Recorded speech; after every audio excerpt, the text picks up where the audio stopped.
Okay, I think we're ready. Well, welcome back to the Sound of Drop stream. Okay, so we're gonna continue where we left off. I think it's save file, but I'm not sure. I really hope I saved last time. So, we're gonna check now, I guess. Yeah. Okay.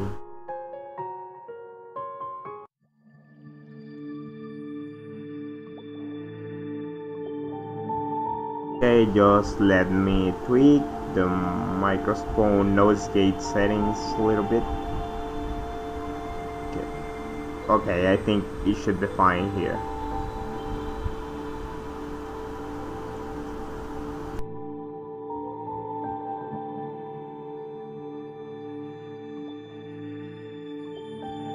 Hey, what's up, Harry?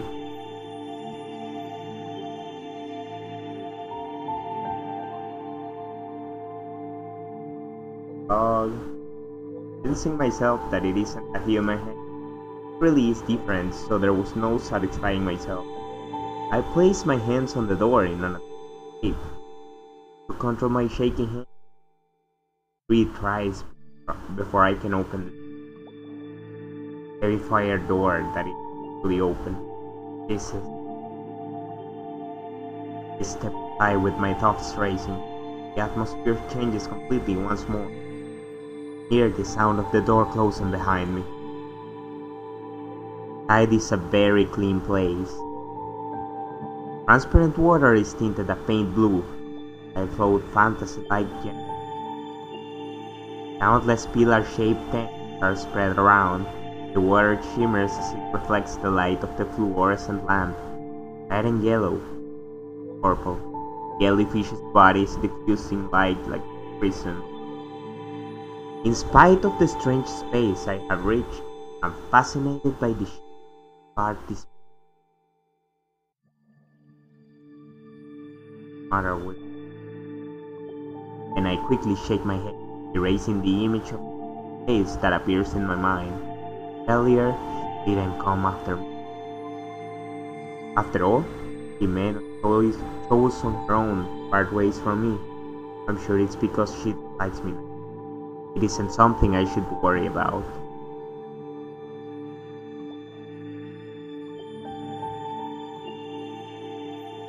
Okay. It was just like moving the screen a little bit so I could like check if the microphone was activating correctly or not. Even at a quick glance, you can see there are various types of jellyfish in the tank. Having made efficient use of the small space, it's a charming area. It vividly expresses the starry sky, as is fitting of the name Manten Aquarium. Compared to the earlier Fish of the World booth, this one isn't the least bit in decay. Okay, there's a choice. Let's see. Going back is dangerous. I can't do anything but here. I have to press on. You're worried about Himeno all of a sudden. I'll go back.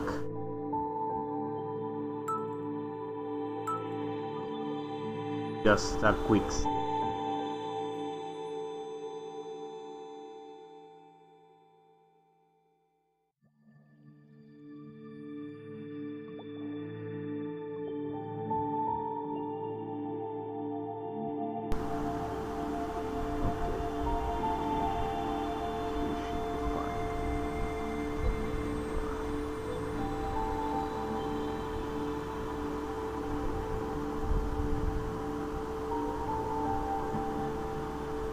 Okay, I think it should be fine here. I think.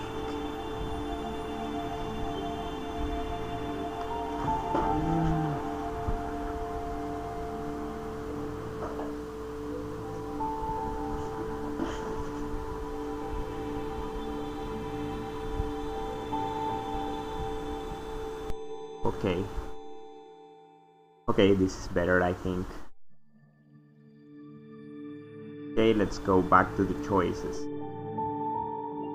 Alright, it's cause I tweaked the noise gate, so I was checking if it was working, but sometimes it faded out on me, so I'm tweaking to see what are the correct settings. I think we're fine now.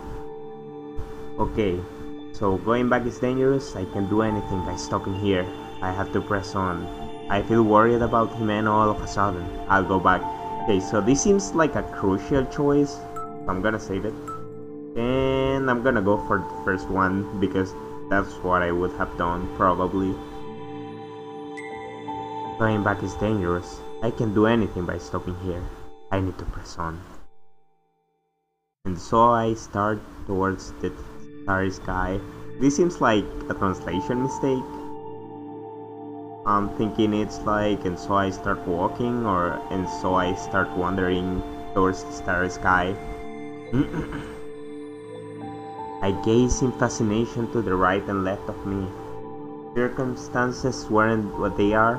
I would have stopped and stared into each and every tank. The tanks lined up all together are beautiful enough, but each one is vivid like the night sky inlaid with jewels. Altogether, there are 7 tanks.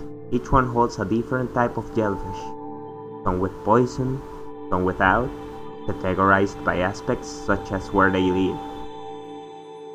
They really are beautiful. I stop and stand in the very center, between the 3rd and 4th tanks. I wonder if the last time we came, these tanks were here. Nakanobe Mary, my little sister. I lean my back against one of the tanks and sit down. Whenever Mary's face appears in my mind, I lose all of my strength. If anyone saw me, I'd be embarrassed. But here and now in Manten Aquarium, there is no one around. I heave a sigh and look up at the ceiling. For some reason, a large fan is revolving there. My memories of the last time we visited Manten Aquarium aren't all bad. It was the first time in a long time all 4 of us had gone out as a family. Mary and I got along really well, and we always held hands as we walked. We would do things like play house or read picture books aloud. Mary was a bit more of a tomboy than I, so even though I was the older sister, she was the one who gave the orders. Since it was the first time the 2 of us sisters went to the aquarium, it was natural for us to be very excited. Just as one would expect, the first time Mary and I laid eyes on the creatures of the sea, we experienced fear, awe, and the sense of being deeply moved. These creatures we saw at that time have stayed with me as vivid memories. Happy memories, I still have plenty of them. But on such a special day of all days, Mary and I ended up fighting. The rest proceeded just as I remember. Since then, my parents buy me anything I want. However, I changed as well, and I didn't really want anything anymore. Greed itself seemed to decline for me, and I never really got excited for anything. That's why, when my mother bought me these boot sandals, I was happy. I was fascinated by their nostalgic ultramarine color. About 1 year after Mary disappeared, she stopped coming up in conversation. I don't know if my mother and father had accepted it as a tragic accident or if the sadness had slowly faded, but my new normal had begun. Normal life, I guess. I had become an only child, but that is nothing more than an excuse I can't escape from. Mary, you're here, right? Finally, it seems my strength has returned, and I stand up. Even though I ask, no answer will come. The thundering ventilation fan in the ceiling is the only sound I can hear. It was almost at the same time I stood up. Ah! Yeah! A crack appears in the glass of the tank behind me. Since the glass doesn't make any noise when it splits, I realize it's broken when the water splashes on my rear end. Water continues to flow out, gradually spreading to my feet. The amount of water from the tank is more than just puddles after a heavy downpour. Along with the water flowing forth, the jellyfish that had been in the tank until just a moment ago flowed out. In order to avoid contact with the water already soaking in my sandals, I stepped back from the puddles without looking away. How? Why? As if to play further with my already bewildered mind, the tank behind me also cracked. Are we gonna get a dead end so fast? Does my curse still stand? Oh my god, not like this. This time I hear the high-pitched noise of glass cracking. Following that, the tanks are each destroyed and torn.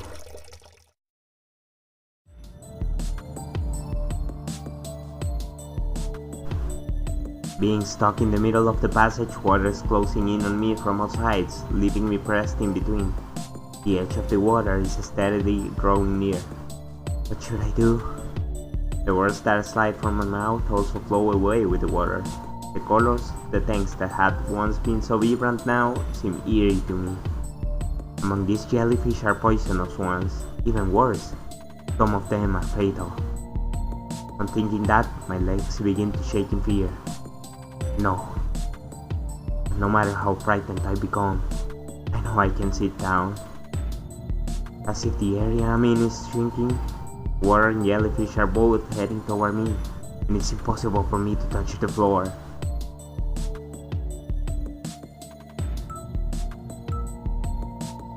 Let's see our first dead end. Whatever. No, this is gonna go to a dead end.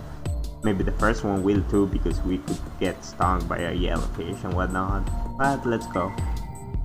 No, I can't think of anything. I'm becoming panicked. If I don't calm down, with my thoughts swirling around so frantically, I'm getting even more confused. It's a vicious cycle. My sandals are getting dirty. It isn't the first thing that occurs to me, but regardless, it's my only clear thought.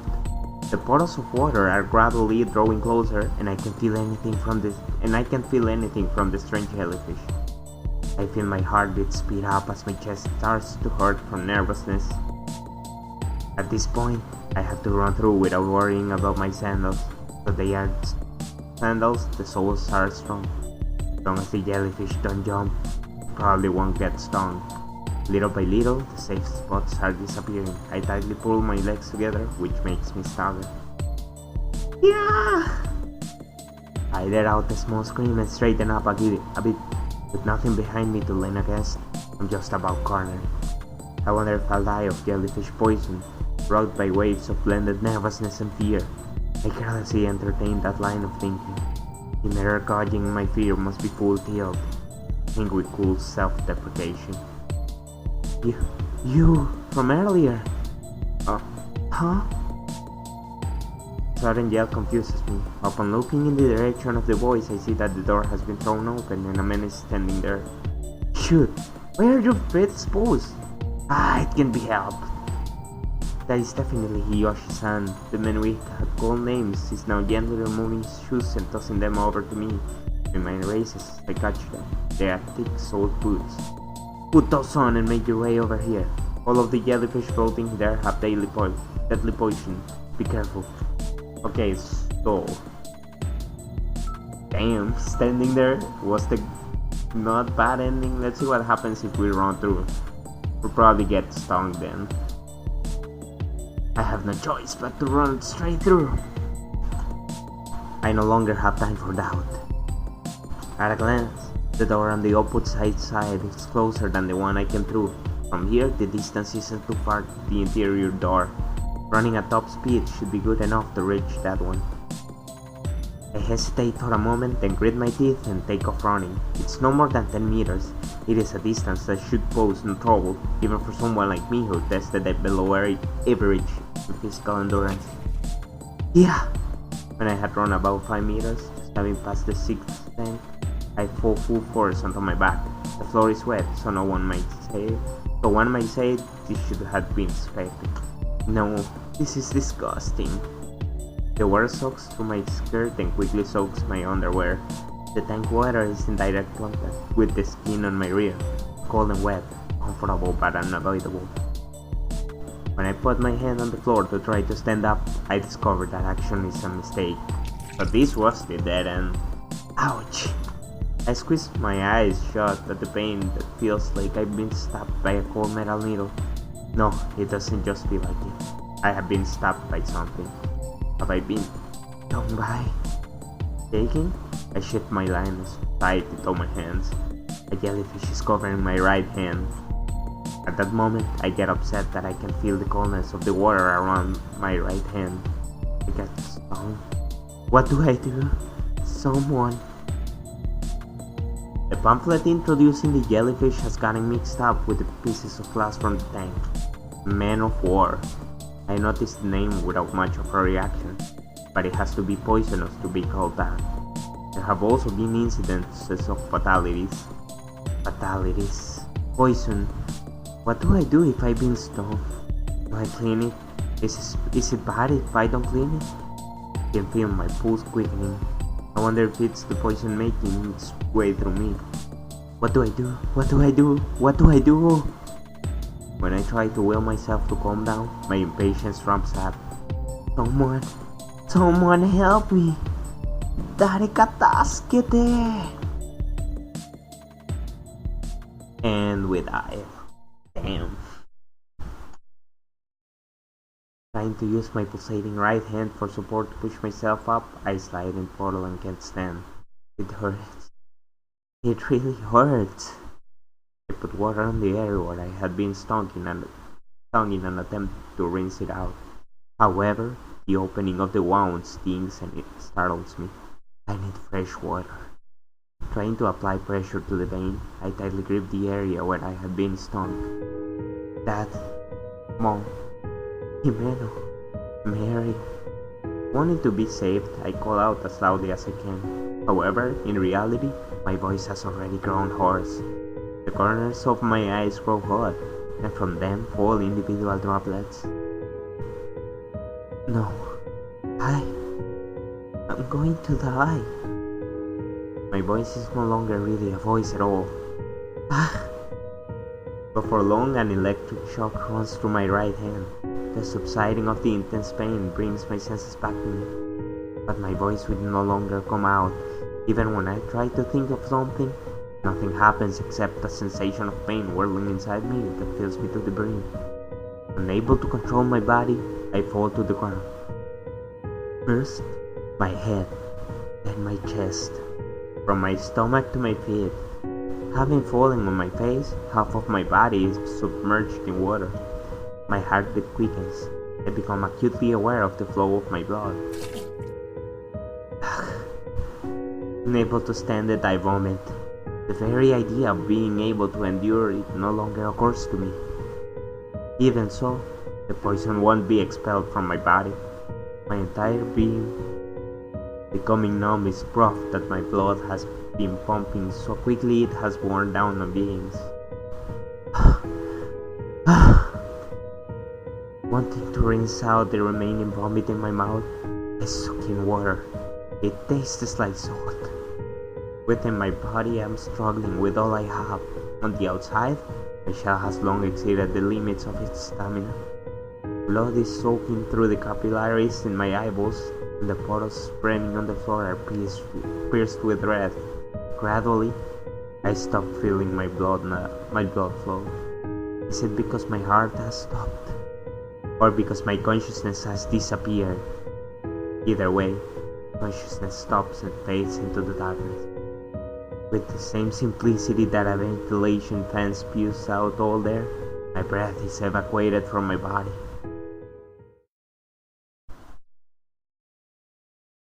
When I come to, I'm still gazing into the cylindrical tongue, vacantly, thinking nothing other than, I wonder if something's in there. I just stared into that thing. I have neither the urge to call out nor the desire to walk away, merely the sensation that my consciousness alone is floating along the rippling sea. Why on earth am I here anyway? What have I come here to do? Whether I can remember or there was just no reason from the beginning.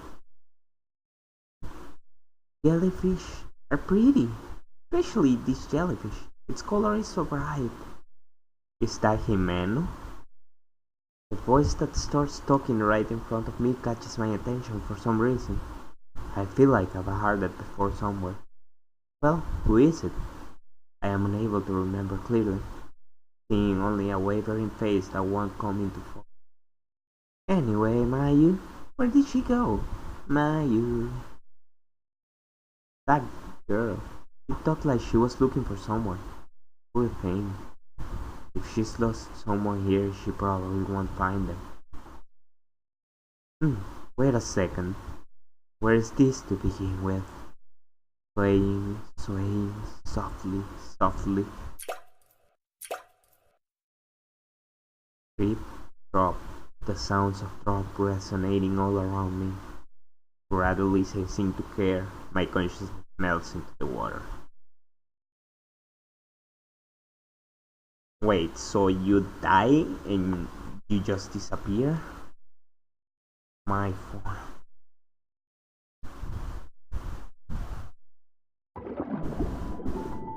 Bad endo. Oh, nice. I like how it has like a little graphic for the ending. Okay. Wait. What happens if we go back? Is it another dark ending? Bad ending, I mean. Okay, let's go back. I feel worried about Himeno all of a sudden. I'll go back, but I'm thinking whether or not it's alright for me to enjoy something so pretty. I reach for the door behind me. Even though we fought, Himeno and I are friends. Sharing such a lovely memory will surely help us make up quickly. I step forward, and it is at that moment. When I open the door and step through, there is no fish of the world booth. Before I can even rationalize the scene before me, I'm pulled in by some sort of soil. Whoa, what? Urk! Trying to figure out what's wrong, I realize I am having trouble getting air. I really want air, so I pause for breath. My mouth fills with a fishy stench. Brine, seawater.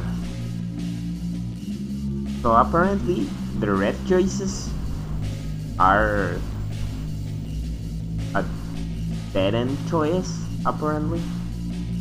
If we die right now, that must be it, because the choices before this one has been like a blue color, I think.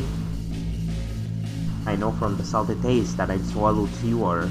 The reason I can breathe is because all around me is ocean water. I understand that I am in the ocean, devoid of life, no light, no sound, in the darkness. Wondering why, I move my limbs. This rate I would drown.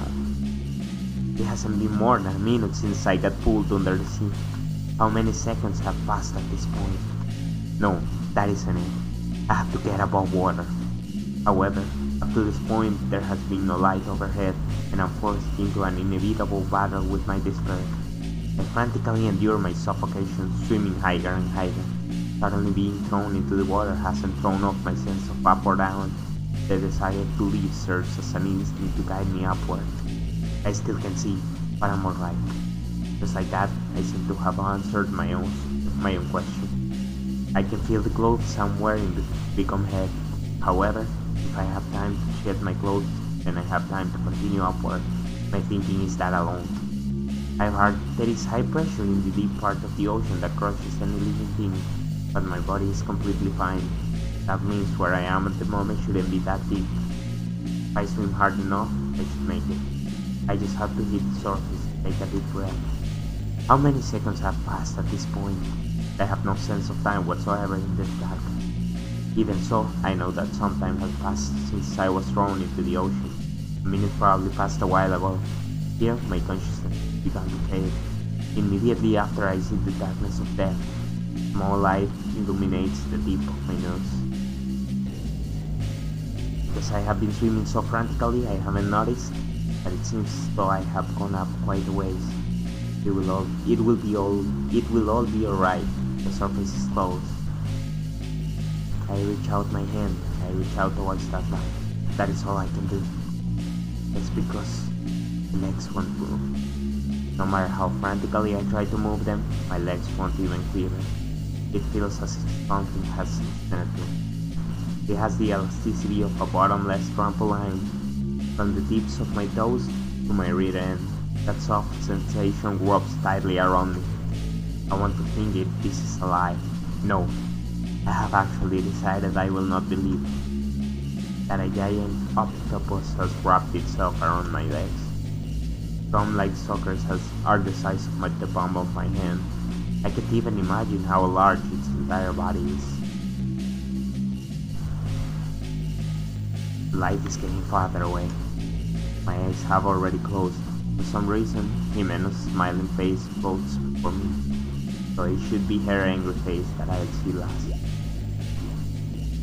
And with that, are we gonna get eaten by a giant octopus? Or, this is a Japanese game, I think. So, Japanese tentacles. Ooh yeah. Just like that, I'm in darkness. Much as it has tightened up, my legs have lost all that feeling. No wonder my legs are no longer what they once were. With the depletion of my oxygen supply, my brain has already changed into a machine for merely processing my situation. Within the darkness, it dispassionately communicates my non-existent will to my four limbs, which have lost all sensation. It won't be long before the only thing I can sense is darkness. That's because I have already become part of that darkness. But end. Into the silent abyss.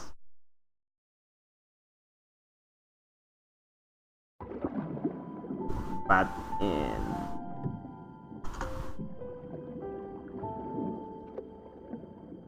Okay, now let's continue the story then. Oh, there's an ending list. So the bad ends are actually endings? Damn, there's a lot of them.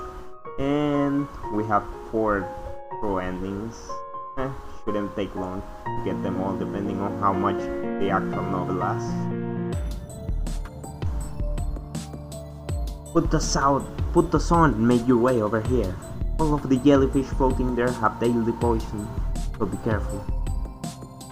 I take off my sandals and put my feet into his boots just as he tells me to. The size doesn't fit at all, and they are way too big, but not so big I can't walk in them. I cautiously take a step and, confirming it's alright, take my second, then third steps towards him with my sandals on one hand. Thank you very much. You can thank me later. For now, don't look around. Just come toward me. I know my breathing is increasingly rough, and I get a little embarrassed. However, knowing some concessions will have to be made, I walk through the water and over the jellyfish. When I step on a jellyfish, I feel the squishing sensation through the shoes and shoulder. There are shards of glass in the puddles, and that makes me want to thank Hiyoshi-san for being so considerate enough to lend me such strong shoes. I can walk the remaining meter. Hiyoshi-san seems fairly close. Adjusting my breathing, I carefully take the remaining 3 steps. There is no mistaking my carelessness. I have overlooked a transparent jellyfish at my feet.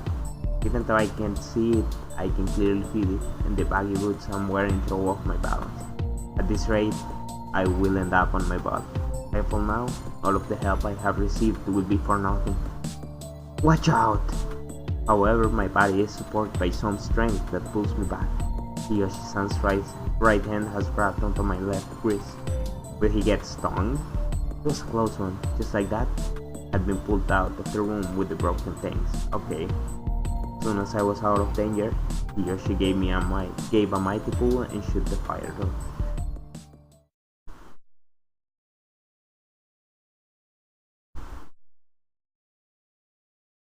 I'm starting to believe this is like the opposite of Tsukihime. In Tsukihime, like, the safest choice is the bad end. So it seems here the dangerous choices are actually dangerous. This is in front of the souvenir stand. More importantly, Why are you here? Yoshi-san steadies me against the wall in front of the souvenir stand. The terror from a moment ago has escaped through the heavy dark gray emergency door. Isn't this Manten Aquarium? Besides, before I met up with you, Yoshi-san, there was so much. Yoshi-san just stares at me in my flustered state. Uh-huh. Alright, calm down, Mayu-chan. A wry grin appears on Hiyoshi-san's face, and he motions in front of the souvenir stand before sitting down. Today, I have nothing but bad memories in relation to the floor, so I merely lean against the wall. The gacha machines are still there, but the whole lineup is new, and I don't know a single one of the products.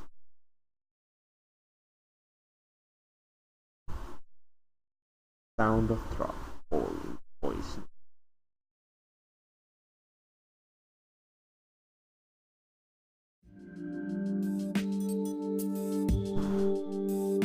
Well then, have you calmed down a bit? Yes, thank you very much, Yoshi-san. Yeah, I'm glad. You can call me by my first name. I don't really care about who's older and who's younger. Yoshi-san, Yoshi-san, Yoshi-san. Yoshi-san, what is it you know about this aquarium, Yoshi-san? Yes, I told you can call me by my given name. That wry grin appears again, but there is nothing I can do. I have some hesitation about actually calling an older guy by his given name, and I've only heard his first name once, so I don't really remember it. After that, Yoshi-san makes a serious face. I think of him as a light-hearted person, but as his mouth straightens, his face seems very focused. Well, it's fine. At any rate, there's only one thing I know. This is Manten Aquarium, but it is not Manten Aquarium. What is this? Are we going to go to some Schrödinger cat kind of thing? It's not Manten Aquarium? Something like that. I don't know the principle or the cost behind it, but this Manten Aquarium is on a distinct time axis from the one you and I visited earlier, Mayu-chan. That's what I think. I can't think of it as anything else. What? It was actually Schrödinger cats. Not like this. A different time? What past or present? You could even call it a parallel world. Yoshi-san asks. I can't understand what he is saying, not in the least. How do you know this, Yoshi-san? That is... Yoshi-san mumbles and snorts. He looks my way and smiles bitterly. Mayu-chan, didn't you meet any friends or acquaintances from long ago? Huh? On the contrary, you didn't see any staff or other customers, did you? His words seemed very enlightening. I couldn't think of a single thing. After all, I had just come from that experience firsthand. However, there was something that bothered me as well. Yoshi-san said long ago, Mary, who hadn't changed since that day. But then why? Time shenanigans, yeah, definitely. I don't get it. That bit about long ago. Are we gonna go some 999? Or virtuous last reward here time? Therefore, I rejected it. In doing so, I could affirm the fact that I had reunited with Mary. Is that so? It seems I said something a bit strange then. He looks away and says this. I have no response for him. Staying like that for a moment, Yoshi-san says, by the way, continues speaking. I think what caused the glass in the jellyfish tank to rupture was an expansion of gas from something within the tank. So the gas expanded, ruptured the tank from within. If we're thinking about the cause, right. Since there are no stuff in space-time distortion, then it's not strange for the oxygen modulator to here to break down. Then it wasn't the work of ghosts. To my murmuring, he had no answer. Even if we have to force ourselves, we should think positively, right? For us to have come here and there to be ghosts, it's not something I can take. Can we get back to our original time axis? Or something like it? We can get back, definitely. Yoshi-san asserts decisively without looking me in the eye. Once again, he starts the next topic with a quick, by the way, that girl that was with you, the one who seemed into your cold and stuff, what happened to her? You mean Himeno? Yeah, Himeno-chan. Weren't you together? I inflate my cheeks without thinking about it. When he notices, I become embarrassed and look down. I rest my hands on my knees and moving them up and down say, I don't know. You're a pretty easy read, Nayo-chan. Got into an argument, did you? It has nothing to do with you, Yoshi-san. Still, you do get that there is something foul about this aquarium, right? Mayu-chan, you experienced that yourself. At his words, a pang of pain surges through my chest. That room with the rotten corpses, sudden cracking of the tank at the jellyfish booth. When I think that the same accidents could happen to Himeno, I instinctively leap up. Speaking honestly, I have no desire to see Himeno's face, but knowing that the whole aquarium is dangerous can calm down. What ifs, imagining impossibilities makes me want to cry. Wait a second, Mayu-chan. You must be tired from all that's happened. Moving quicker than I do, Yoshi-san hold me back. I'll go look for Himeno-chan for you. I'm more knowledgeable about this place. You wait here. As he says this, Yoshi-san gives a thumbs up. He was a mystery to me. We had only just met today and had an inconsequential conversation, so I wonder why he had come to rescue me. He was even showing concern for Himeno. He was supposedly a total stranger, so why? Time shenanigans. I wonder who he is actually.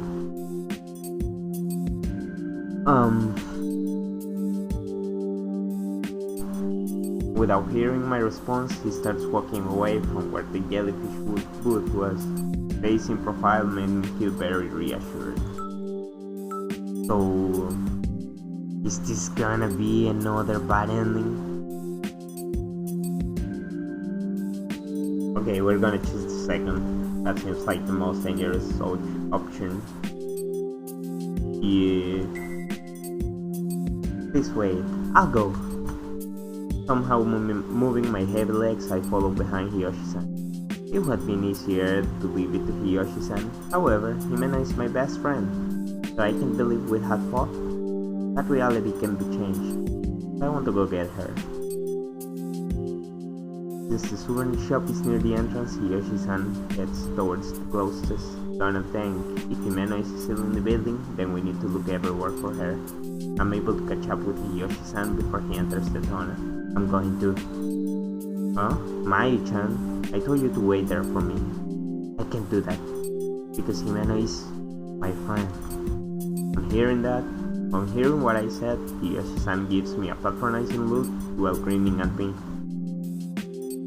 Looking into the tunnel from the outside, I realize it hasn't changed from the Manten Aquarium I had seen earlier that day.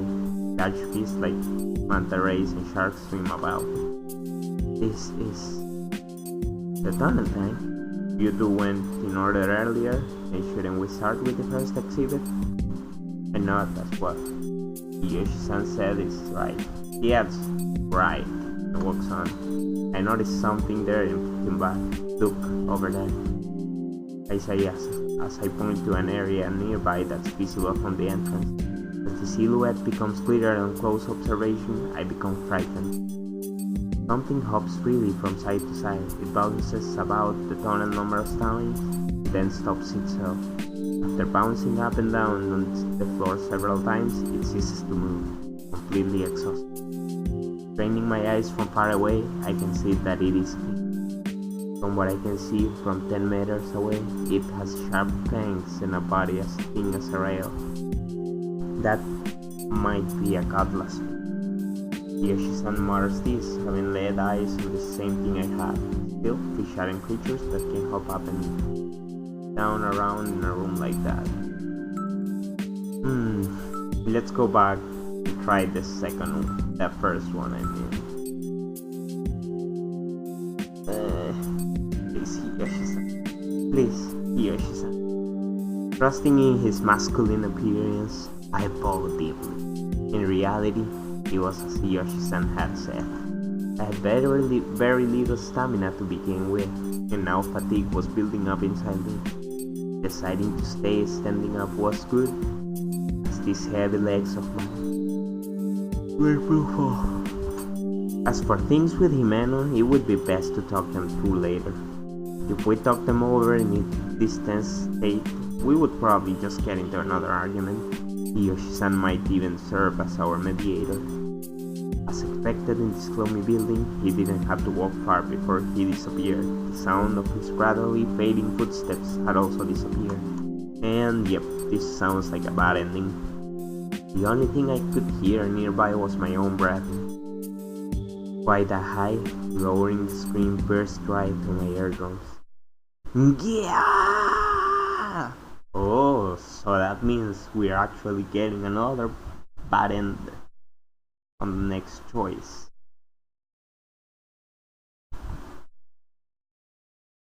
It was a scream that seemed to have echoed through every corridor. No, in and out of the whole building. It wasn't just someone shouting, someone crying out as if splitting apart their throat. At the sense of impending danger that voice bore, my own throat began to tighten. That voice wasn't merely familiar. It was the voice of Yoshi-san, who had been right in front of me just 1 minute earlier. After that single loud scream, I could no longer hear his voice. Yoshi-san! I quickly stand up, running to the source of the scream. This place connects the top tunnel booth and the souvenir shop. That's where I heard the voice coming from. I run toward the tunnel tank. Mayu-chan, I told you to wait there for me.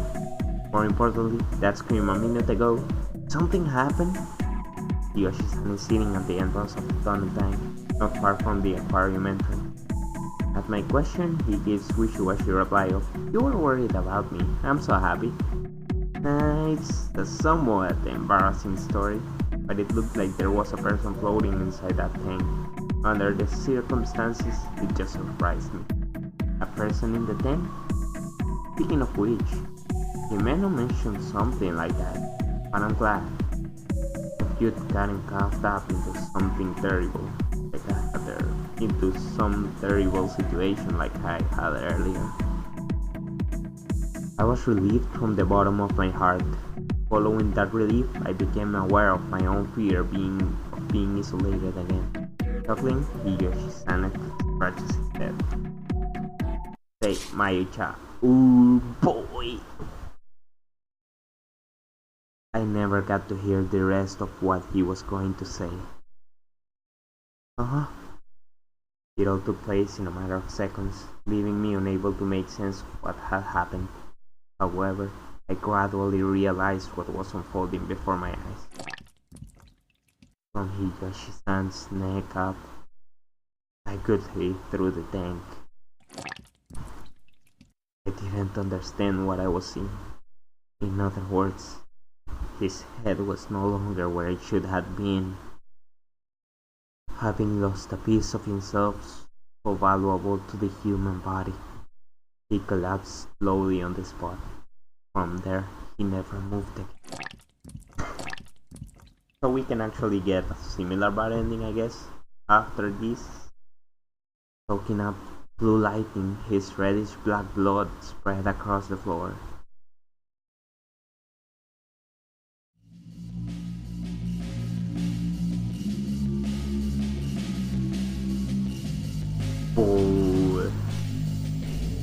No! Yeah! This time, it was my turn to split my vocal cord.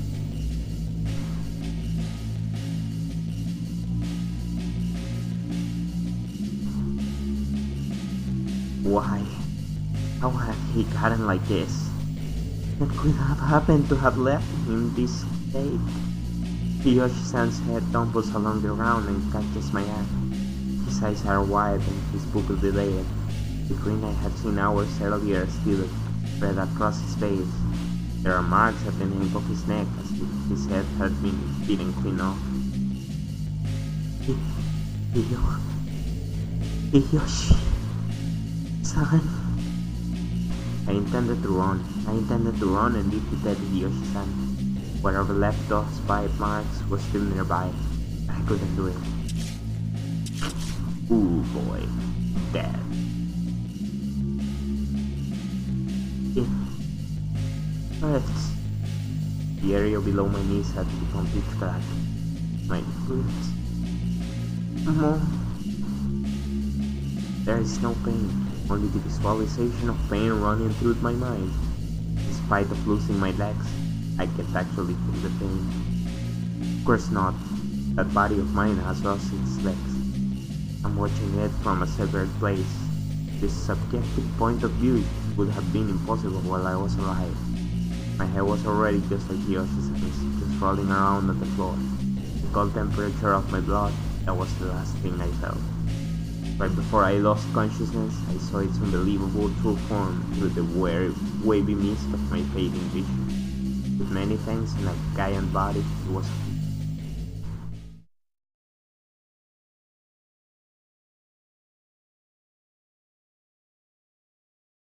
Decapitation 1. So we're going Decapitation 2 on the next button.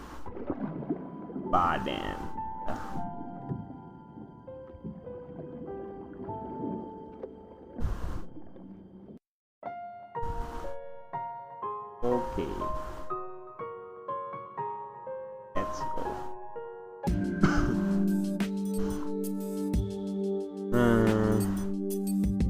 So I'm guessing getting the better look is what will get the bad ending for us. Let's go. We should get a better look.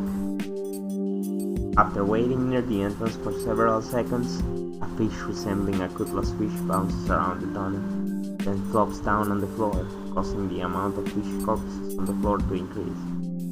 The gathering of numerous fish scales reflect on the fluorescent light back like a kaleidoscope. So it's the same as the fluorescent lighting. The light reflected back is vivid, adding the sensation of the scales' slipperiness in my mind.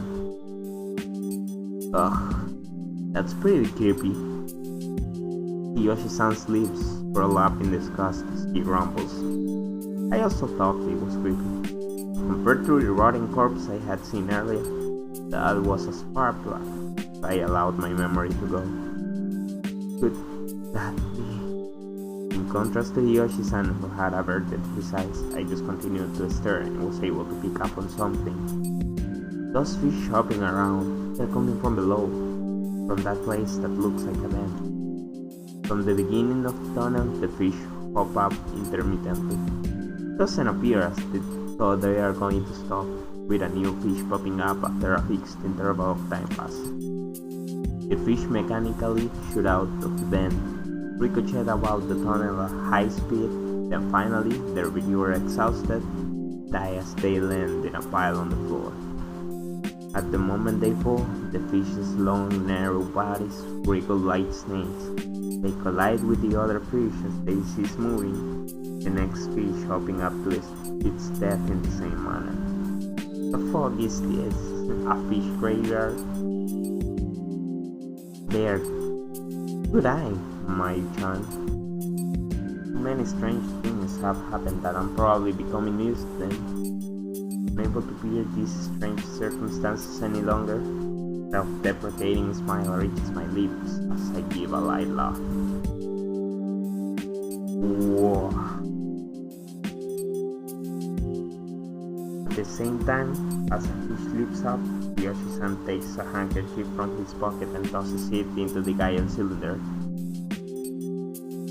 The fish pierces the handkerchief once as it dances in the air. Then the fish passes through it a second and then a third time as it bounces repeatedly. In an instant, the fabric with dust has become dust.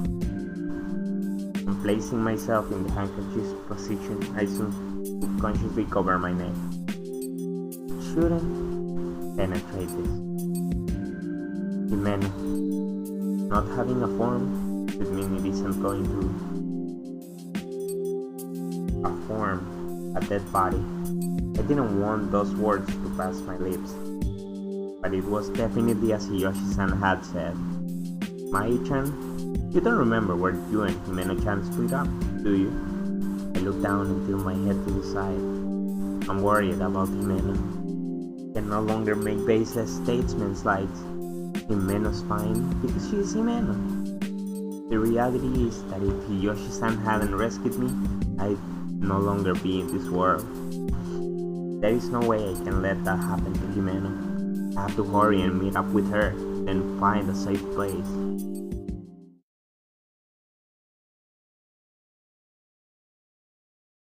Okay, well, we need to do one once over of the building. Yoshi-san knocks on a panel that is to the left if you are looking from the entrance. I hear it make a hollow sound before he pushes the panel in. Making a rattling sound, the panel opens. This isn't just a display, but also a door. In contrast to the natural reminiscent blue exhibit space before the door, a mechanical grey hallway stretches before us. The dim, white fluorescent light flickers and fades on and off. Huh? We're safe. Okay. We're gonna go back and choose the other option. Yes. At any rate, let's head inside. I suggest to him. Yes, we should. It would be good to get a look at something like... I never got that. Huh? Go to place in a matter of seconds. Is this the same? Yeah, apparently it's the same. I don't understand, like, shouldn't having stayed there be the most dangerous choice? Unless, like, the handkerchief he threw to the fish, like, made it satisfied when it ate it or whatever. And then it's me. I'm dead. Hey, there we go. Decapitation 2.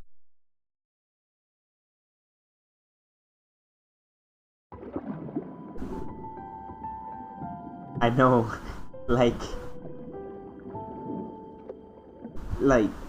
going away fast from there should have been like the safest option, since that creature isn't there.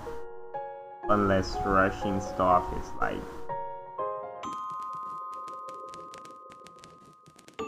the bad thing here. Is this the staff passageway? Correct. When I came through here earlier, I saw some employees.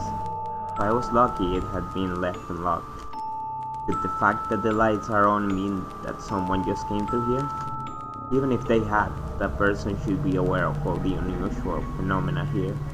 Anyway, if we go through this passage, we can circumvent the tunnel and look for Himeno-chan. Alright. Yoshi-san walked ahead, taking several steps before I stepped in. I was hesitant about walking through the staff passageway without permission, but it was certainly better than going through the tunnel tank. Moreover, if we are able to come across a staff member, we might be able to gain some information about this Manten Aquarium. Nate-chan. The staff passageway is approximately 10 meters, just wide enough that people can barely pass each other. Walking up ahead of me, Yoshi-san's shoulder width is so great that I wouldn't be able to pass him unless he turns sideways. Even more than before, Yoshi-san seems stronger and more reliable than ever. I really wonder who he is. Seems like someone from their past or something. Like, he's not acting like a stranger, unlike them. Oni-chan! Huh? The voice that I thought was just in my head, or a silhouette the second time, it made me suspect that it was probably an optical illusion. Behind me, I was sure I had heard a nostalgic voice. What's up, Mayumi-chan? Yoshi-san asks me without turning around. I squeak out that I'm fine and turn my attention to his back.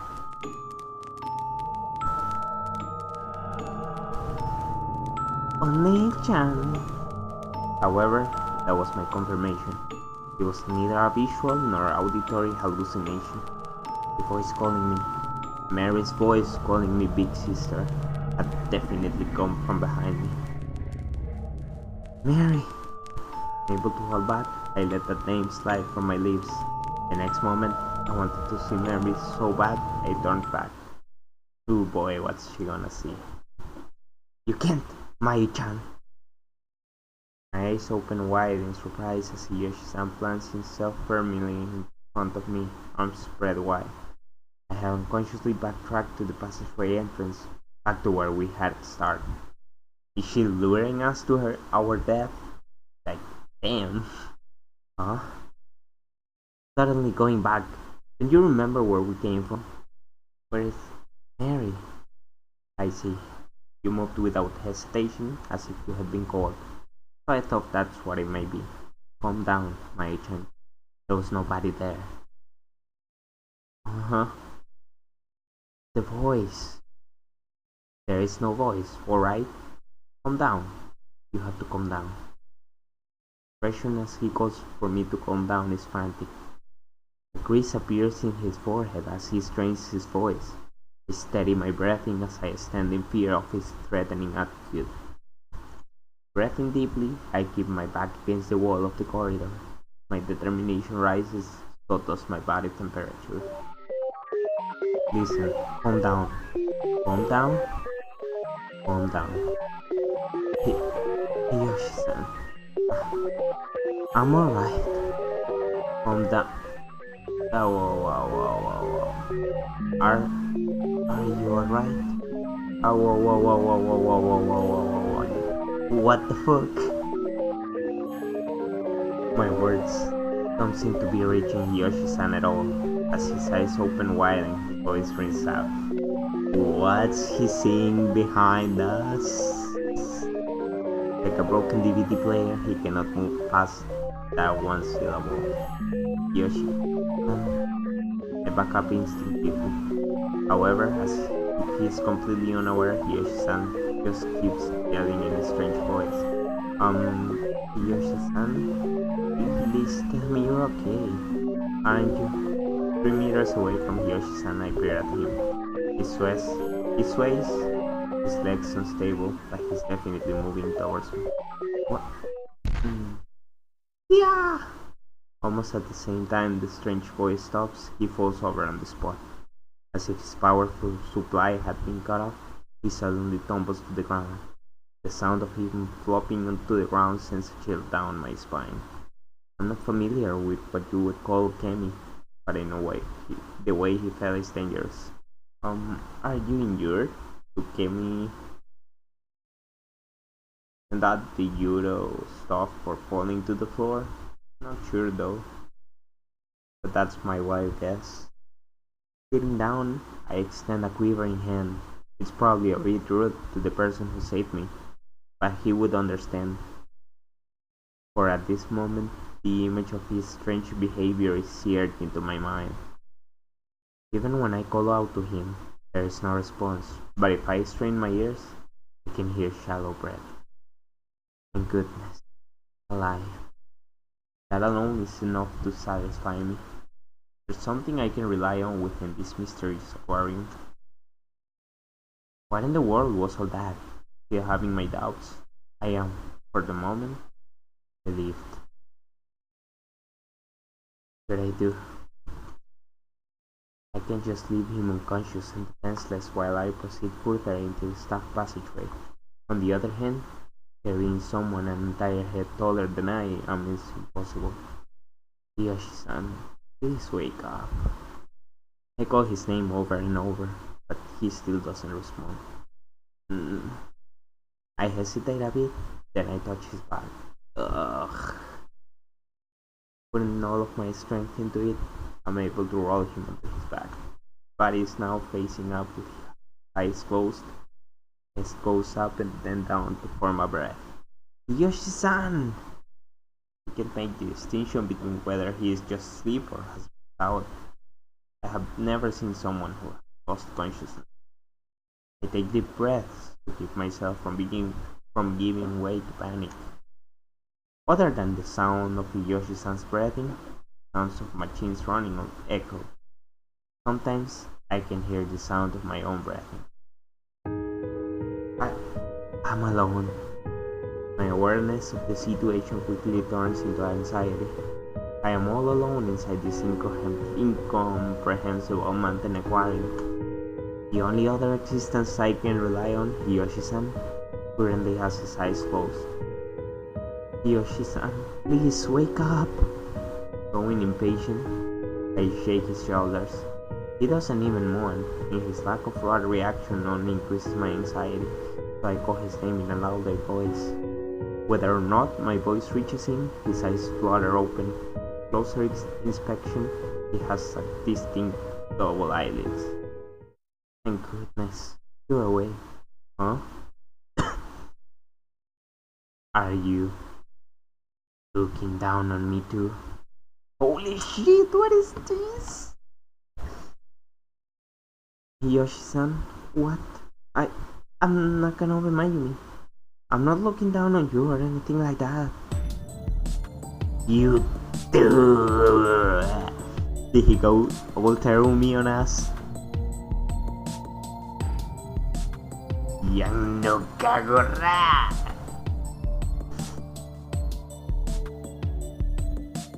Screaming, he grabs my left ankle and as I squat next to him. His strength is unthinkable compared to his gentle demeanor from only moments ago. His rough hands dig into my soft skin. There rages within my heart at this first brush with immense real power. Please. Oh, yamete kudasai. Whenever he seems to be losing his grip on my leg, he tightens it more. Every time I verbalize my pain, his grip intensifies a little further. My concern for him is gone, only the feeling of his rejection remains. You little Konoyaro. I realize that, little by little, he's pulling me closer to him. He really is that strong. I haven't done anything. Ow! Yoshi-san. Gripping my ankle tightly, Yoshi-san pulls himself up little by little. His chest is huge, and the muscles in his arms bulge and form a mountain shape. His face lacks the appearance of sanity, and his eyes are looking in different directions. They roll without end, seeming as if they will go completely wide. Though I intended to put distance between us, I'm unable to do so, as if coaxed and pulled closer to him. No. Reject. I'm being rejected. The one's doing it. You all. No. Ooh boy. While standing himself up, he sluggishly lifts his left hand. Possessed Unga, this can't be good. His fingers point in my direction. There is no mistaking he seemed to grab me with both hands. I'm filled with the desire to be free from him. Oh boy. 3 choices. I'm guessing 2 lead bad endings, 1 doesn't. Kick about frantically. No, no! In time with my words of rejection, both of my legs jerk frantically. At any rate, I don't think I can take it if he grabs my right leg. So I struggle up with all my might, not even worrying about whether my skirt flips out. He's as strong as before, but his movements are slow, somehow allowing me to continue my resistance. Unga, in a nutshell. Nevertheless, between the pain and my resistance, my stamina is fading rapidly. Before I realize it, my haggard breath is louder than a machine's motor. Don't reject me. You should be more accepting. Yoshi's words give an unchanging, distorted image. Whether he's giving up on grabbing my other leg or not, his body leans towards me. The upper half of my body falls back, but he quickly yanks my leg and throws off my balance. Yeah! Upon hearing me let out a scream, the corner of his mouth twitched.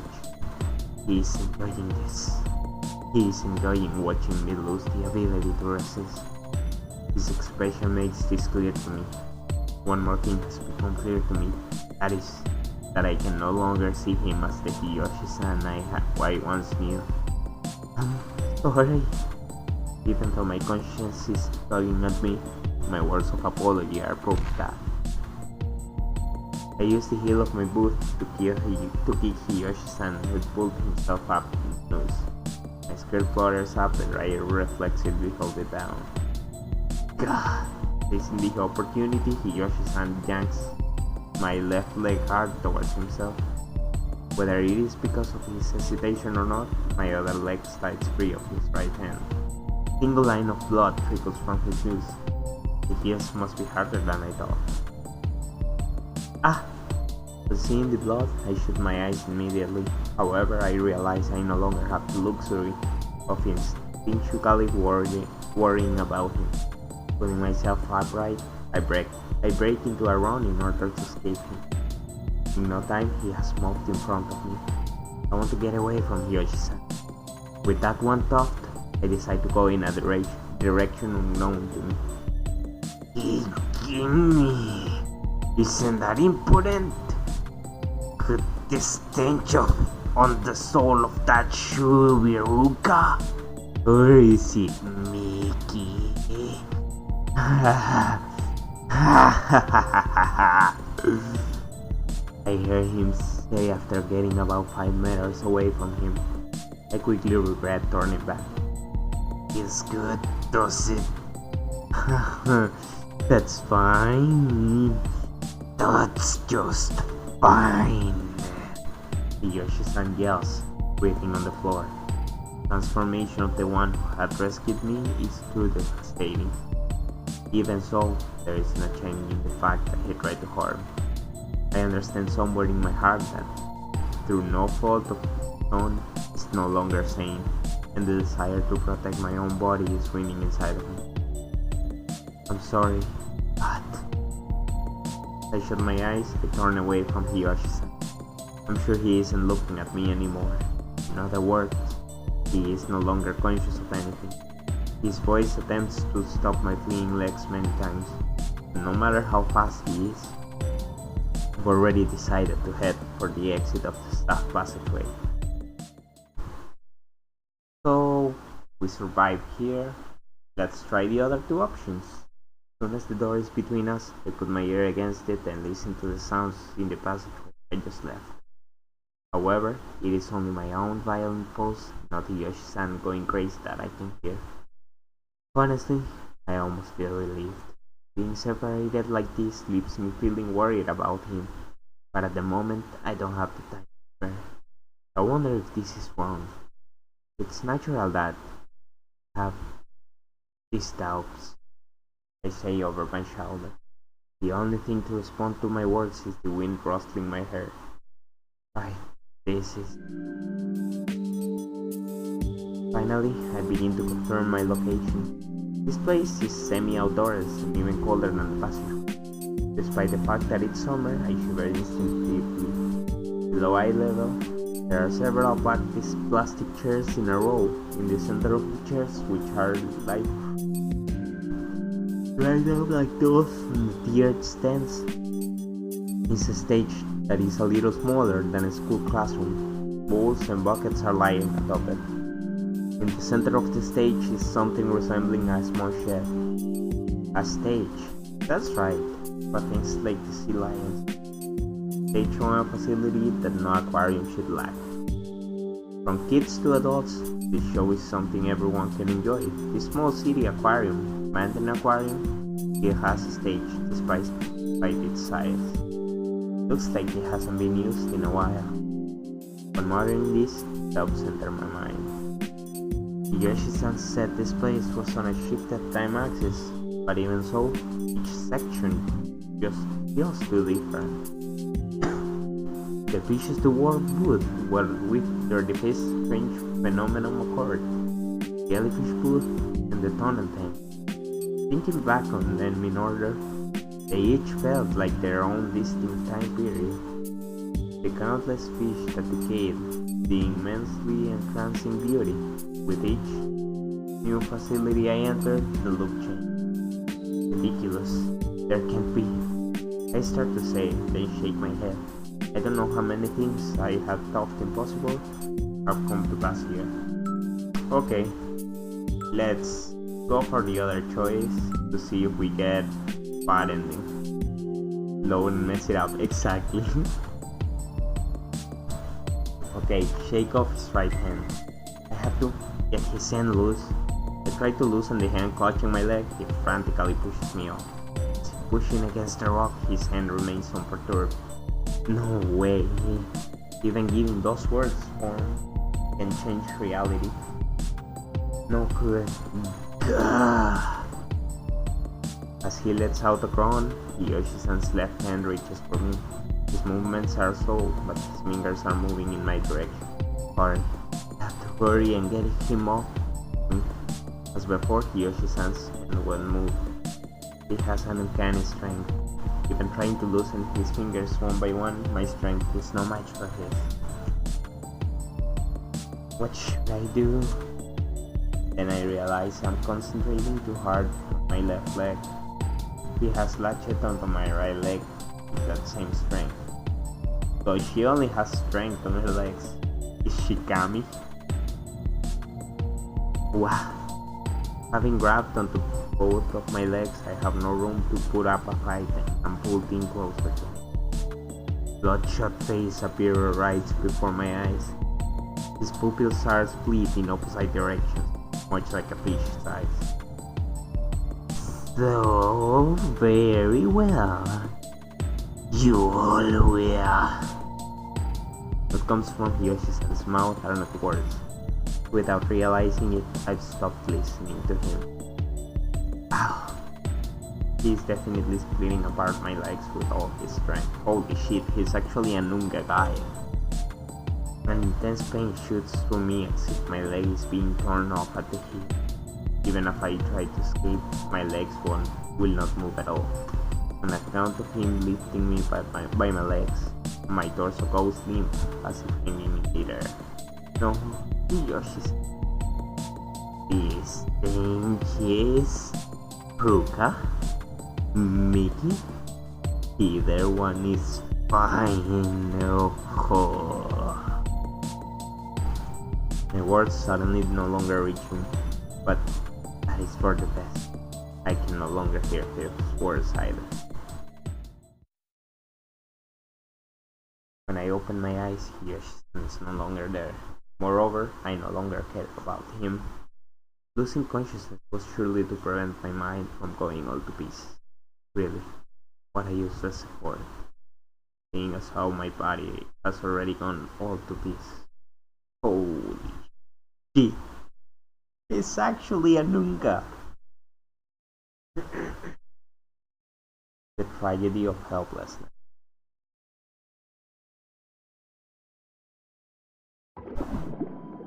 Pardon.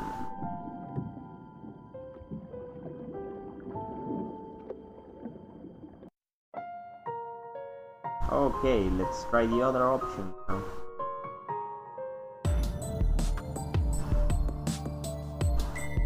Yoshi-san, what's wrong? Please come back. Even after what he's done to me, he resists using violence against Yoshi-san. Of course, I take into account that my strength would be no match for his. More than anything, he had saved me at the jellyfish wood. The one who saved my life. My only thought is that I have to save him. Gah! Yoshi-san, calm down. It's alright. It's alright. You all.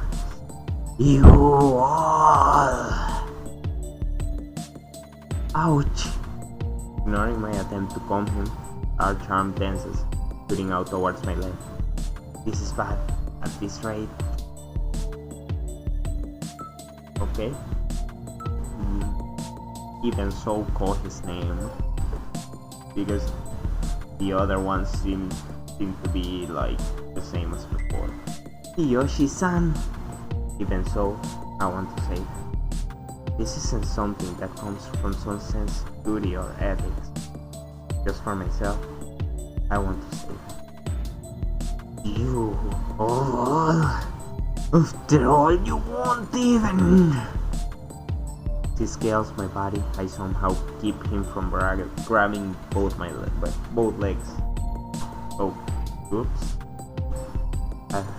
Thanks to the fact that he is distracted, I am somehow able to get through the moment without being grabbed. You won't even? Yoshi-san, what exactly do you? You all won't look at me. His words get caught up in my chest. You won't look at me. This thought seems to have been etched into his deranged mind. However, denial comes first in my mind before any question. That's not true. Because if I weren't looking at you, I wouldn't be thinking that I want to help you now. Would I? You... Wow. Yoshi-san. Yoshi. I call his name. No, it isn't enough, so... Oh, let's mess it up.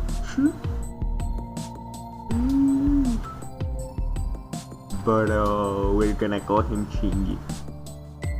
Shinji-san! Having been called by his name, the hand reaching toward me slowly lowers. Although the hand clutching my leg does not loosen, it is correct to say that he has stopped. Huh? Me, please look at me! Yeah! Having suddenly broken his silence, Yoshi-san grabs onto my right leg with both hands. He pulls me towards himself with a strength that feels as though it could rip my leg apart, scraping the floor and coming closer to me as I resist. No, please stop me. I want you all. You all to. Oh boy. Ow. It hurts. It hurts. Grabbing tight onto my buttocks, he bites at me with the same vigor he had attacked my leg. With a sensation as if it had been pricked by a single needle, my skin bristles in sync with the flow of my blood. All four of his sharpened toothpicks pierce my flesh, biting into me little by little, penetrating my skin. Viscous red liquid runs down along the contours of my buttocks. Let me go. All the same.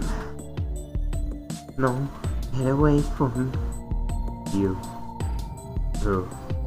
No. His white teeth are dyed red with my blood. Once his cuspids are completely covered in red, a satisfied expression appears on his face, and he removes the teeth he had pierced me with.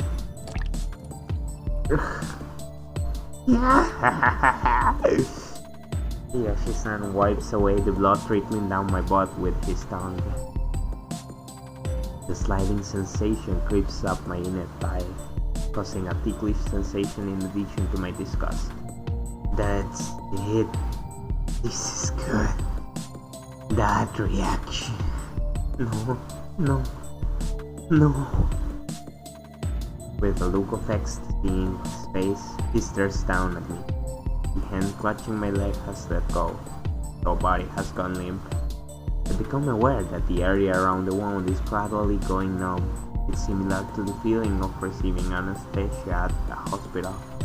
Even though I want to move, even though I want to run, my body won't listen to a thing I say. This is all you're good for. Please. If you won't look at me, I'll do this, even if it's but in exchange. Stop. Yeah.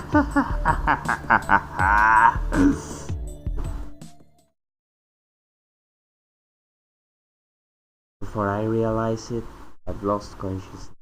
Whether loss of blood was the cause or my heart, there is no one around to tell me the answer. Floating in darkness, I can no longer see. My eyes refuse to open. That's because this is, so to speak, the end of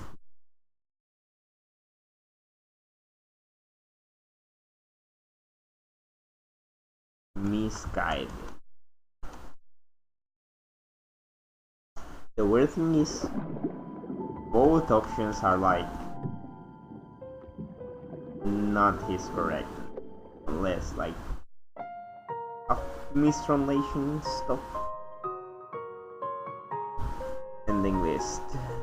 Misguided. Wait, we skipped a lot. Second name. Yeah, might be Kanji. Kanji-san. Having been called by his name, huh? Is this the same one? No, please stop. Yeah.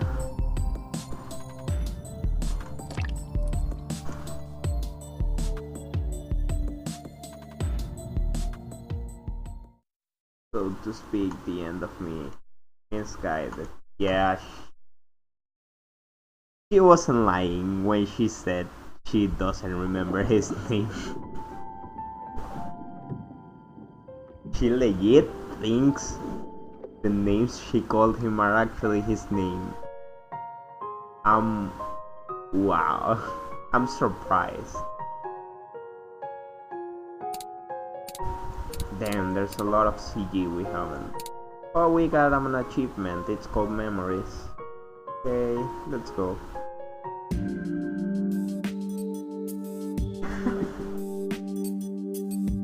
I start to say, then shake my head. I don't know how many things I had thought impossible have come to pass here. This crazy theory, perhaps. Never mind. I have to find Himeno. Pushing my doubts to the edge of my mind, I head down the stairs for the guests leading towards the stage. Huh? This is... About halfway to the stage, I find a booklet on top of a seat that is thick enough to contain about 50 pages. Manten Aquarium guidebook is written on the front cover. That's all I see, just the name and nothing else. This has a map inside. Oh look, there's actually a map.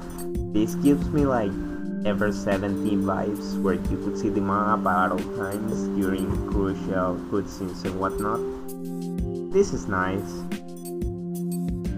I suddenly realize as I am finishing my sentence. Since Himeno has our map, this is definitely going to come in handy. None are red, so there shouldn't be a bad ending. Yeah, let's read a bit more. That seems like the wisest choice. Thumbing through the pages, I see that it has an introduction to Manten Aquarium. Other than that, there are bits of trivia about the fish of this world. Like that the pirarucu is the biggest freshwater fish, or that orca can communicate using ultrasonic wave. Let me check something real quick on the settings. Skip previously read. Yeah, that's good. So we can skip the previously read text for the latter routes. Okay. I want to read through this later. So I don't want to part with the guidebook. I detached the map from it. Not knowing what might happen, I come to the conclusion that I don't want to carry anything bulky. Okay. Suppressing my desire to sit down and read it, I returned the guidebook to the seat. That room. There may be someone there. On weeknights, they hold the adult-targeted Manten Aquarium exploratory tour. It supposedly shows off the other side of Manten Aquarium. For that expedition, pathways that customers are normally unaware of are printed in the guidebook. According to the map, there appears to be a staff waiting area. It seems they don't stop there on the exploratory tour, but the place itself is printed on the map. If I go there, someone may be there. Looking at the map, I wonder which way I should go as I follow the route. It seems there are two paths to the staff room. The first path is through the passageway I went through earlier. The other seems to be through an underground passage connected to the inside of the shed on the stage. Even though it's labeled as underground, it is more accurate to say it is one floor down. I still don't know how Hiyoshi-san is, so I think I should take the latter path. Yeah, that's the wisest choice. We don't wanna meet Terumi again. That guy is like Terumi meets Azrael or Terumi meets Tager. Yeah, it's probably Tager since he couldn't get off his grip. Untechable command grab. I'm scared after all. Himeno, where are you? Lowering my defenses, these weak-hearted words well up inside me. I mumble them as I step onto the stage. Following those words, anxiety descends upon me. I am right. No way, Himeno! I doubt that voice, which seemed ready and waiting on me. An illusion. No way. That's cruel, Mayu. Himeno. I can hear Himeno's voice, but I can see her. Where is she? I think as I glance about the stage. Himeno is nowhere to be found. That's right. Inside the shed. When the shed at the edge of the stage enters my line of sight, I head for it at double speed. The floor is wet enough that it seems I should slip, but somehow I hold on and move forward. The inside of the shed is a waiting area and a warehouse have been combined into one room. The fishy stench is probably from the stains from food used during shows. In the past, I had seen a fish thrown to a sea lion that caught a ball with its nose.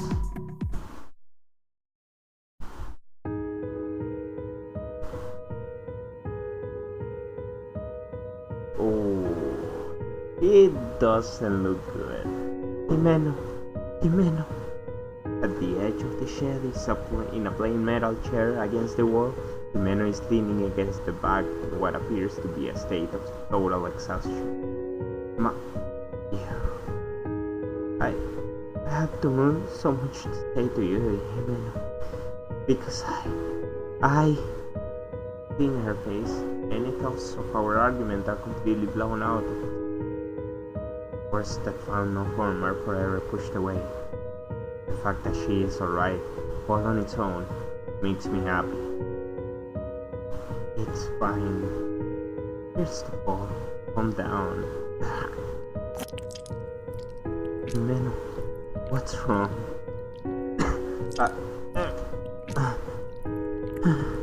Mayu, don't make that face. There's nothing to worry about. I have a lot of things to say to Himeno, but my words get caught in my throat. Seeing Himeno breathing heavily, my own pulse quickens.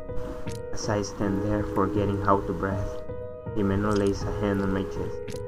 Even when she had a cold, Himeno would still come to school with a smile on her face. When she got injured at club, she wouldn't take time off from being in class.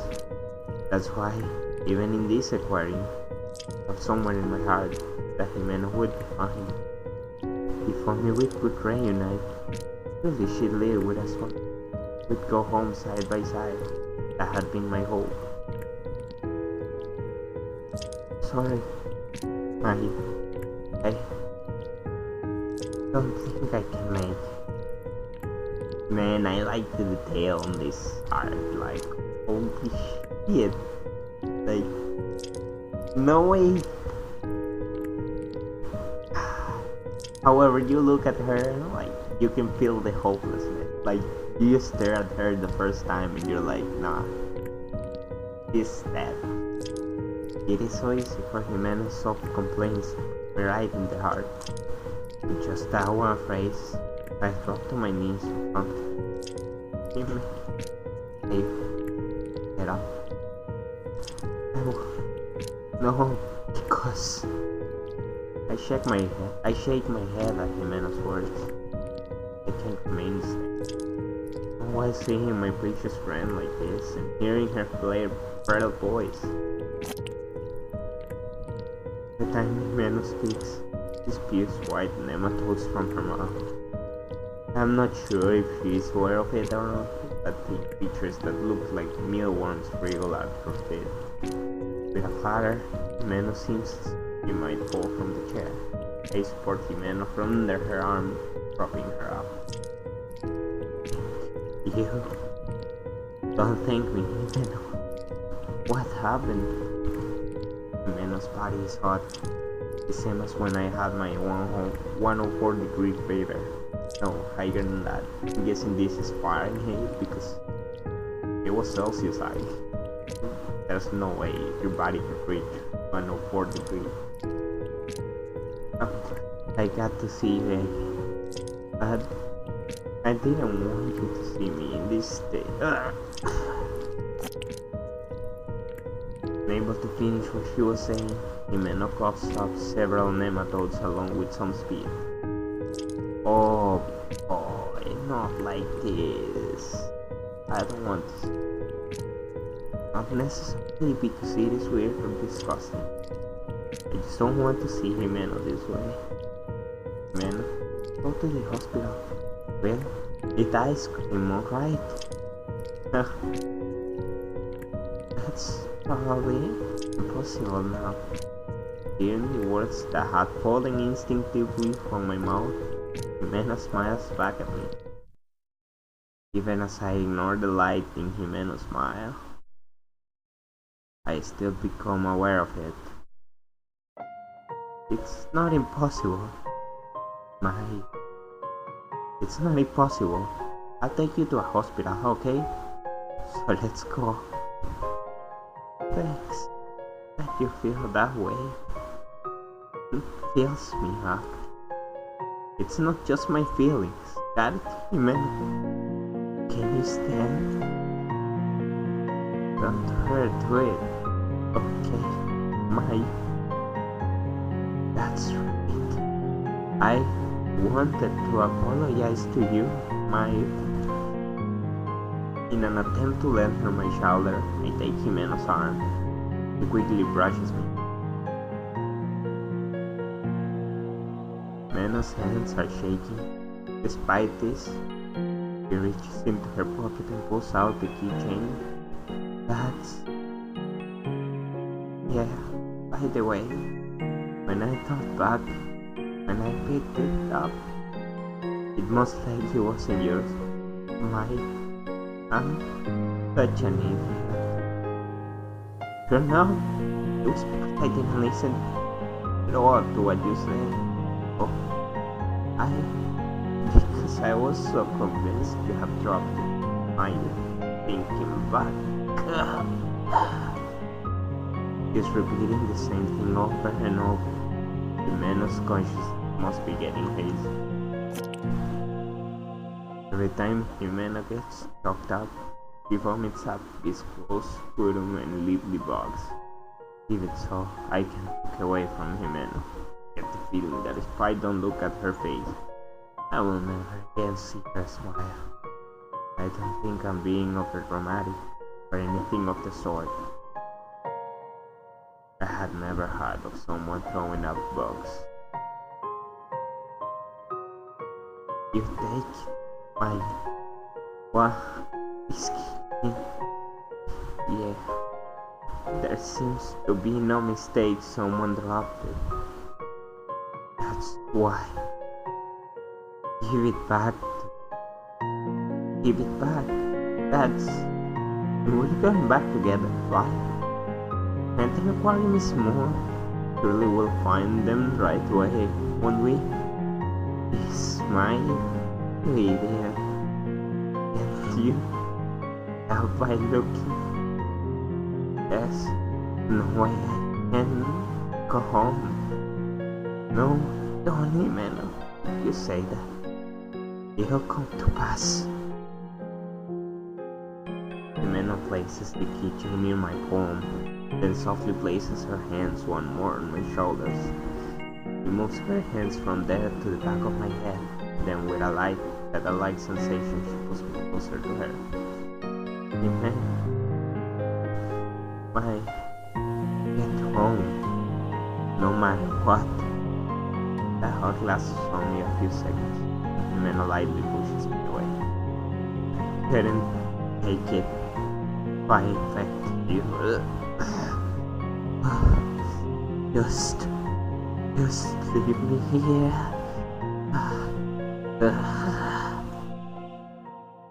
Right as the end of her sentence fades away, head flops forward.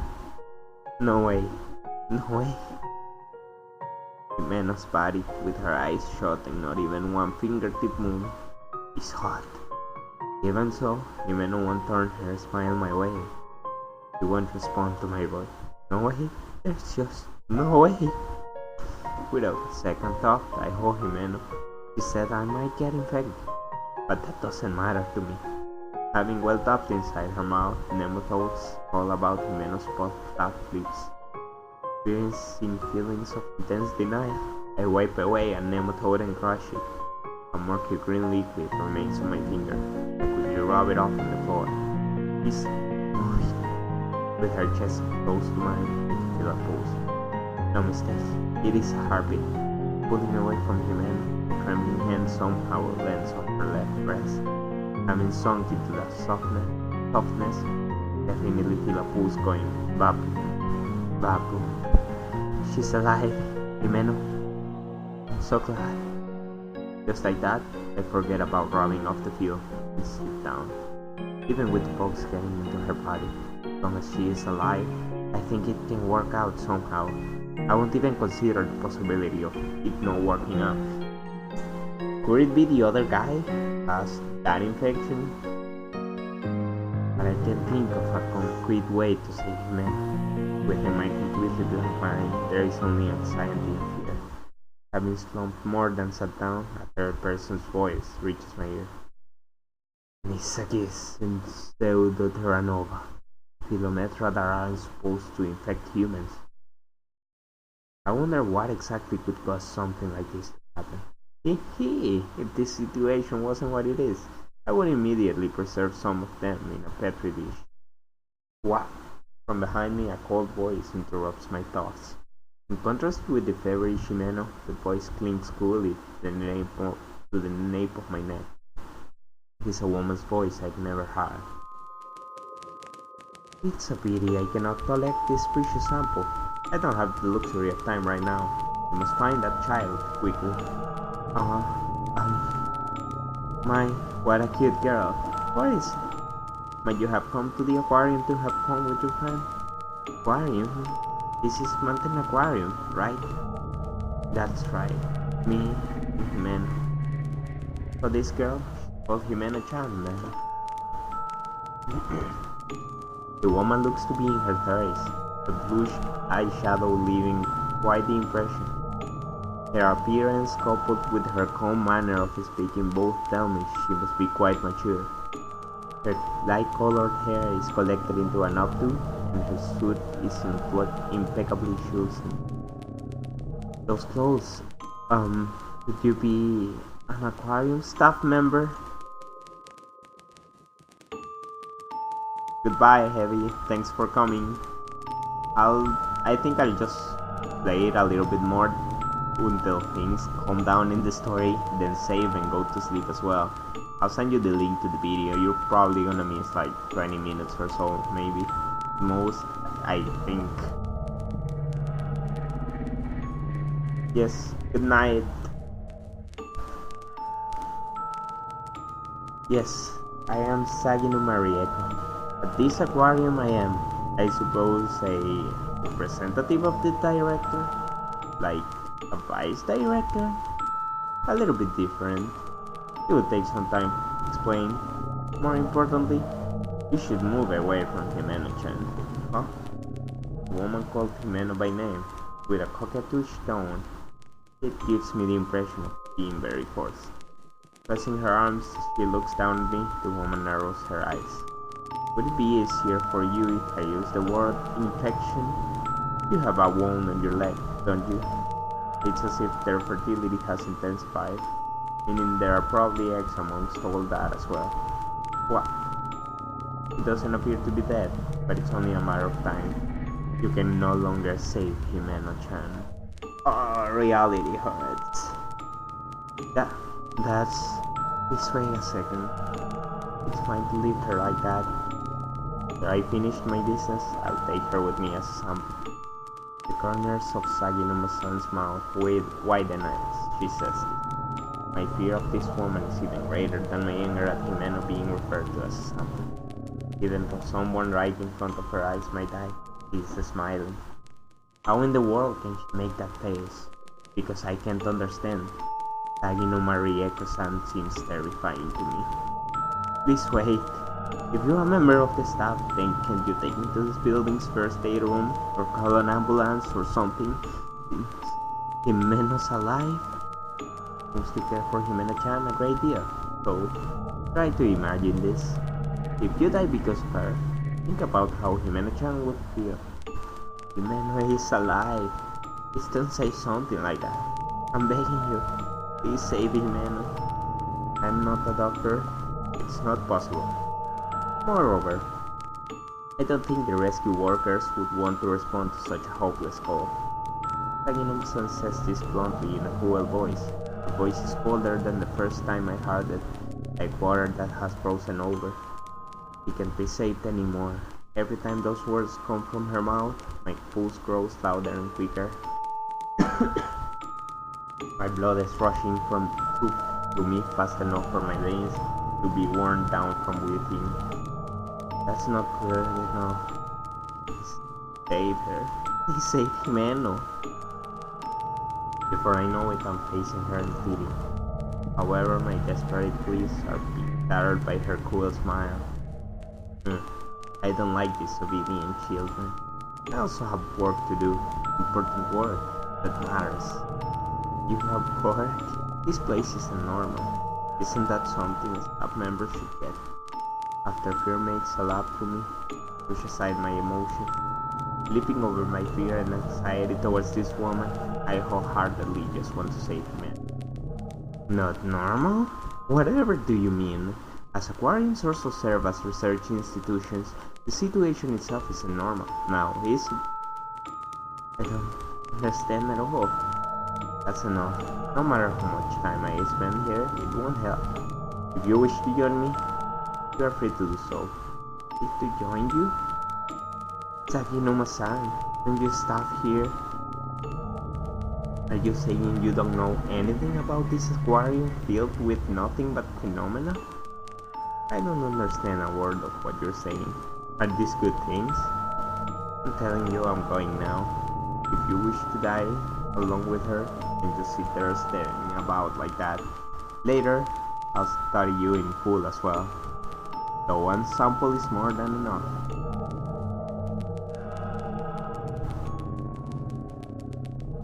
I shudder as a chill runs up my spine.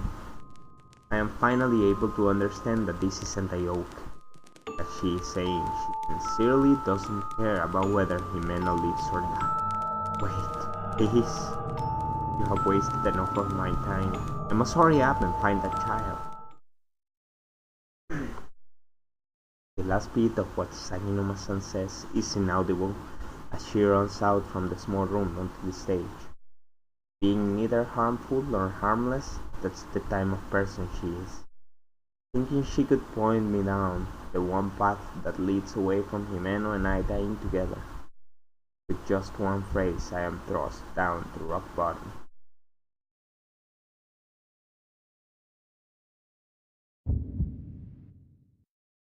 Himeno can't be saved. That single phrase bounces around my head numerous times. No, no, no. Turning it over my head with such frequency, the truth Sagino-san had stated is becoming engraved on my heart. I can no longer hear the click-clack sound of her high heels. Instead, what resonates is the sound of drops falling from my eye. If you're having doubts, just die. Huh? Ooh. It is a girl's voice, much younger than Sagino-san, around the same age as me, in fact. I turned toward the voice, coming a short distance away from where I'm holding him.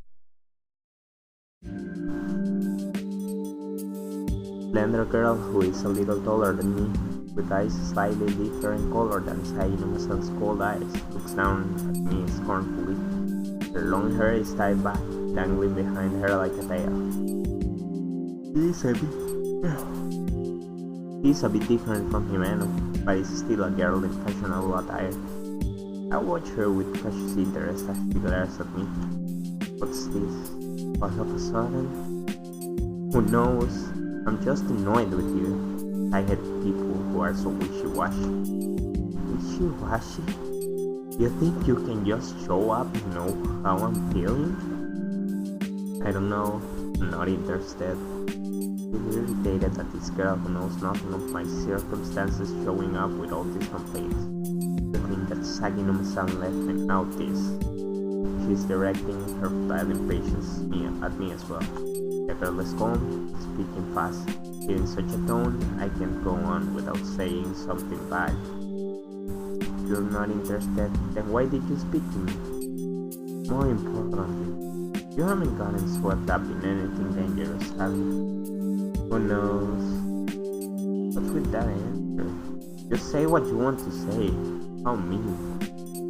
This girl started speaking to me. I'd raised hope somewhere inside of me. I briefly hold out hope that she's talking to me because she knows some way I can save Himeno. That's why I begin to feel something more than just irritation towards this girl who has come to keep me while I'm down. That girl's gonna get eaten up by bugs and die, right? But parasites aren't all that quick or efficient. What are you? Because it's this Manten Aquarium, he will die. If it were me, that's what I would think. And what are you saying? My heart begins to beat faster at her words.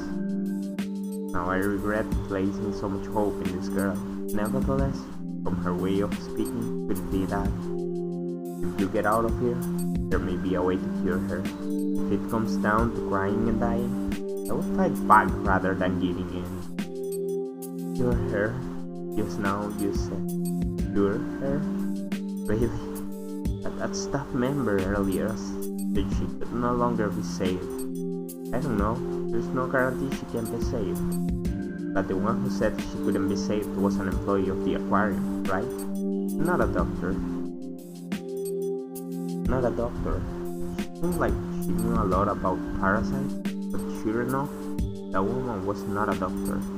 She said so herself. Also, the girl said something previously that caught my attention. Earlier, you said this Manten Aquarium, right? What is this place?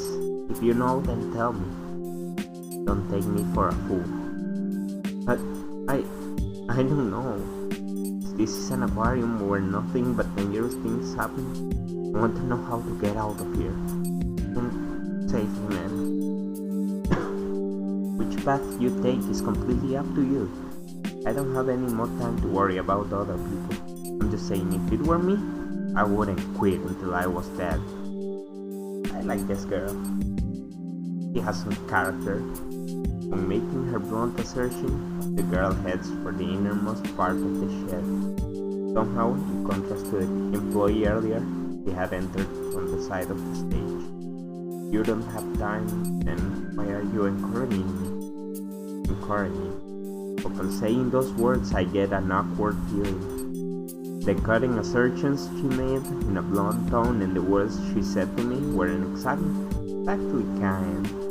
However, I found them kind in the moment. It isn't that I can save her, nor is it guaranteed that I can. Having received even a small amount of hope, my tears have stopped. I told you already, I was just getting annoyed. Without looking back, the girl walks away. Sitting on the ground, huddled close with Himeno, I think over the two possibilities in my mind. Is it so unlikely that I can save her? Should I just stay here with her a second longer? Or should I believe the girl's words and escape from this dangerous aquarium? The possibilities are balancing on a scale. And let's do the first one since that's the bad ending. Yes, that's best. Choosing to die at her side. What the fuck is wrong with your mind, girl? The possibility that I might be able to save her is low, isn't it? It isn't zero, but close to it. I can't carry her around the aquarium with me, so I'll definitely have to leave Himeno here in this chair.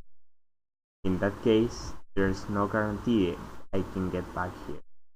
With things like the rupture at the jellyfish booth and Hiroshi's sudden change, the dangers present in Manten Aquarium are innumerable. If I die along the way, it'll be what you'd call a dog's death. Separated from Himeno, the both of us dead. No, one as still squatting, I hold Himeno even tighter. Her feverish body occasionally shows up, and Himeno vomits out several nematodes. Several parasites swim at the base of my throat. It's alright. It's okay. No matter what, okay, as long as I'm with him.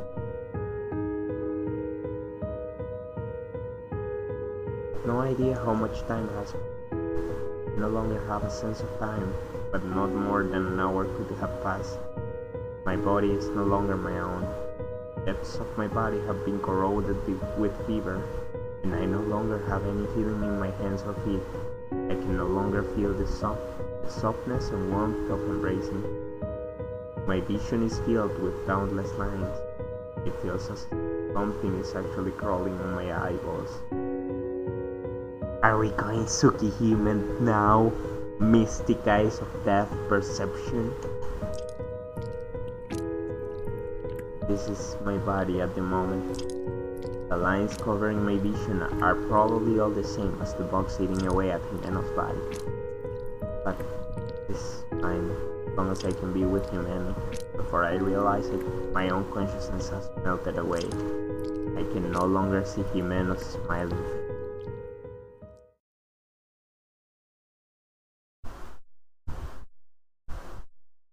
Is that love? Oh, we got an achievement. It says blue.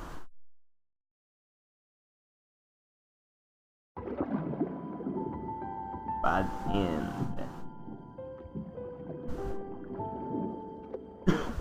No, I wonder how lonely this girl is. Like, seriously, she gets way too anxious when she's left alone. So, I'm guessing her PTSD is actually quite strong. And look for a way out of the aquarium.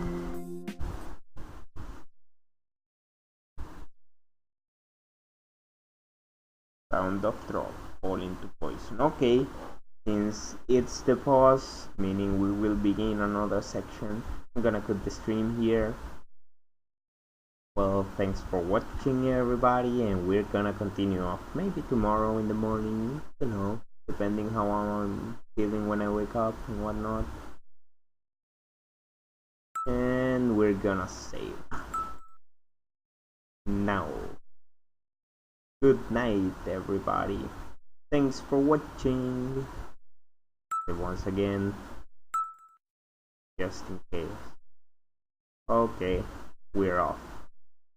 Ryoshi-san is out.